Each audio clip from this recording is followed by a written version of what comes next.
radio stations sa atong mga media partners sa tibuok balay-balay. Maayong adlaw kaninyong tanan og siguro unang ko na lang siguro Merry Christmas no sa atong tanan. Okay sir, unang-una unsa ka nga unsay rason nga no kini gi-implementar man ang or gi-launch ang paling QRPH diri sa ato ang dakbayan.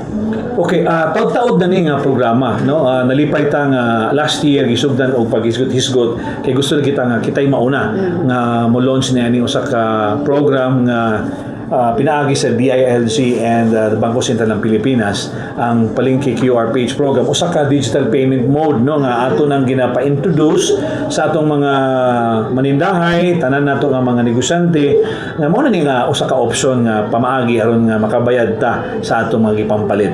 So naalaman ang ordinansa nga mo lagi gi-author or gihimo gidusok gyud sa ato ang mapti ko na sab nga chairman on the Committee on Commerce, Trade and Industry si Konsehal Kirel Dinlayan and the rest of the members to include also ang ato ang ICT Innovation Chairman si Attorney Rendon Jojo Sanggalang and hugot sa pagsuporta gipaluyuhan gyud sa ato ang visionary sad no og suportado kaayo when it comes sa atong mga initiatives, mga innovations sa atong digital nga mga approaches and strategies sa siyudad sa Malaybalay.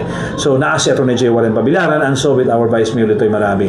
So tungod ang ordinansa nalipay ta kay nana siya kaning iyon nato nga kusog no or murabag garbo nato nga natay mabasihan nga basis nato mas dali sa ato ang mamalitay ang mubayad na dito na dili na kinahanglan nga mo dala pa sa ilahang kwarta no it's somehow grabe gyud ang local economy nga development sa maniini and then siguro hygiene di ba kung imong tanawon kay sige tagulit og mga kwarta sa daana karaana so wala na may inana nga transaction so online na tanan dayon atong masayran nga sa uban nga mga nasod inani naman ang mode of payment pinaspasay naman tungod lagi kay daghan na taga pambuhaton so it will be appreciated siguro sa atong mga negosyante nga uy ang Malaybalay ni embrace ni adapt na dahil sa mga technology nga initiative so mas makainganyo sila sa atong mga investors mga potential investors nga magtukod din sa ato sa Malaybalay and secondly kana no mga negosyante nato nga dili na maglisod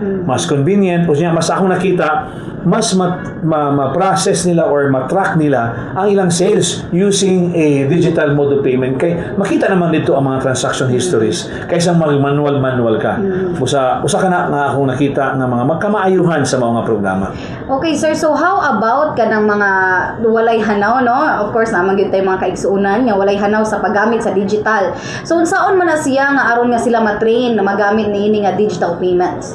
Okay, so tinod na no part sa ato ang tawag na to transition to a adoption to a program labi na kanang mga digital nga mga pamagi technology based kay uban sa ato magud kakahadlo kakabalaka dili ka hibalo unsa ang paggamit o baka medyo ano siya kaning madugay baka ang ilahang pamagi so ato silang i-train no i-educate yun so importante kayo ang education or ang tawag na literacy program busa karong hapon na ipagayon nga digital literacy briefing para sa atong mga market stakeholders. And then later on, we will ask for the help sa atong BPLO, sa atong LIDIPO, during the renewal sa ilahang mga business permits for the starting of the year. If you remember, di ba, December to January, apply na dito ang atong mga saka-team nga mo disseminate, no? Mo hatag sa mga message about ani to encourage them. Kay uban bitaw nga LGU, it's already mandatory. Sa ato is encouraging siya nga element. So, dili pagig kay na nga pusa na. But atong ipasabot sa atong mga katawhan nga kinahanglan na kita mag-adapt kay maulahi kita sama sa kong ingon and this one has a significant good nga contribution sa ila kung ila yung sabton. Okay? Pero mahimo gyapon sila nga mogamit sa cash payments sir. Yes, wala may nagpugong but of course we encourage them to opt to a digital payment. Kay naa naman ang kumbaga pa ang innovation or ang initiative na gihatag sa ilaha. But the medyo atong kabalakan mao man ang connectivity. Yes. Kay it's always about to connect. Yung bayad kang GCash using the online ka or na kay wala kay mobile data, di man to mapugos ang tanan. So there's always an option.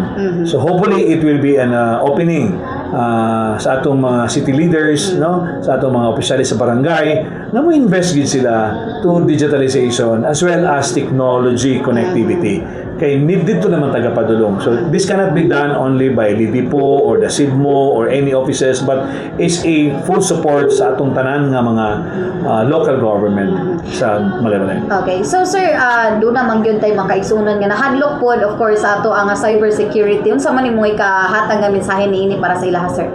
Well, una-una is if di ka sigurado, ayaw gyud og sulod into a particular nga mga features or website kung pa may naa dito kung dili ka sigurado. Kung curious ka, naman itong opisina, no? Sa city for example na ato ang MIS, na atong LIDIPO, and then we have a strong partner with the DICT. So part gyapon sa atong education program, nga ato silang educate what is this cyber security, and so with kaning mga scam uban pa nga dili sila madala kay mabala ka biya punta. But again, let's be conscious, let's be vigilant nga kung di ka sigurado, ayaw sudla, ayaw tistingi og click or kanang kay tungod kay sa kani or mo entertain ka og mga questions or mga uban pa nga mga ma-disclose ang iyong mga information, ayaw gyud. Okay, kaya naman sir, kani siya bank to bank kuha ni siya sir o e-wallets.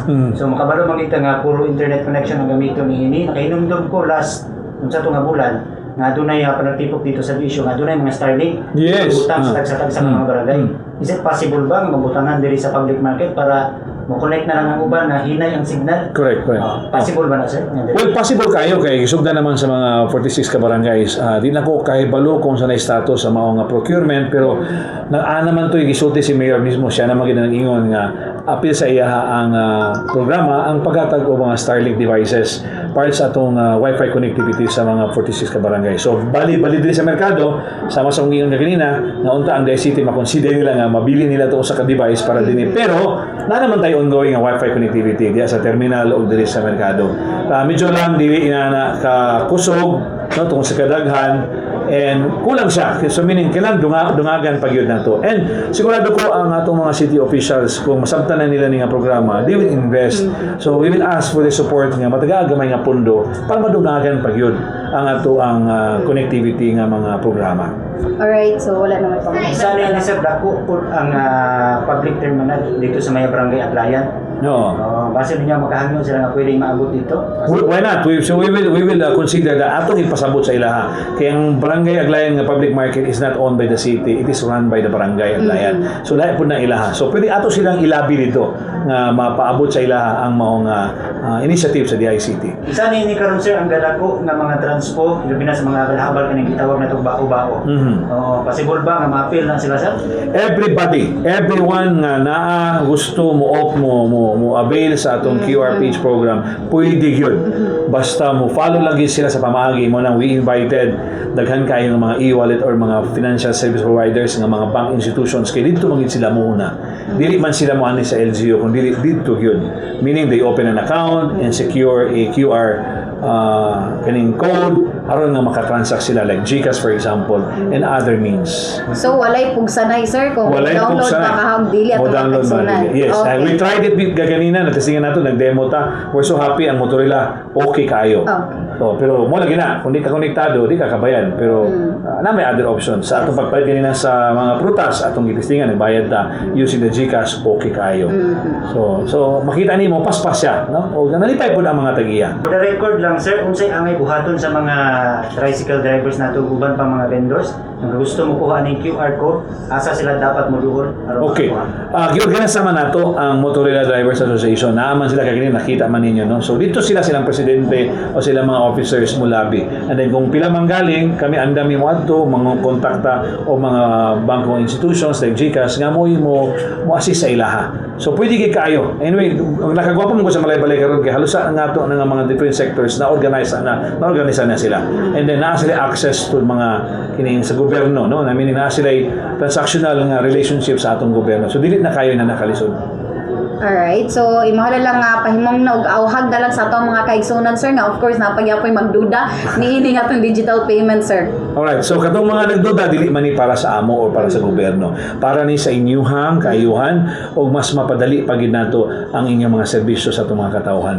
So gihanggat ko o gihangyo ko ang tanan nga naminaw nga let us now embrace and adopt this another initiative of the city government of Malaybalay, ang Palengke QR Page program nga digital payment na ang atong gabuhaton karon. karon. So katong nga duha-duha pa gihangyo ta mo nga doon mo sa opisina og mapasabot namo sa inyo ha kung sa gini siya mahitungod. Ug daghang kay salamat sa atong mga partners no, international, national, local, daghang kay tag mga nakita nga hugot kay ang suporta ug sa tanan mga atong mga media friends sa inyo gyud importante pud kay pud mo no ang role ninyo to educate our constituents atong mga katawan sa dakbayan sa Malaybalay. Daghang salamat akong pagpanginaot nga dili lang unta ning kini lang ang atong gihimuon for digital programs o initiative sa Malaybalay kung daghan pa nga maabotay.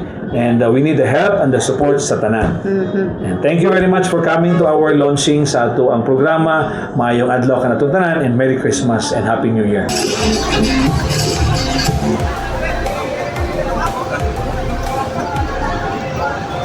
Saan hindi nila kwaon.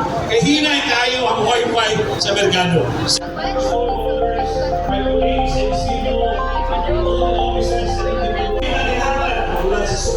Mas ngayon ang mag-monitor sa sales, mas transparent ang ating mga business.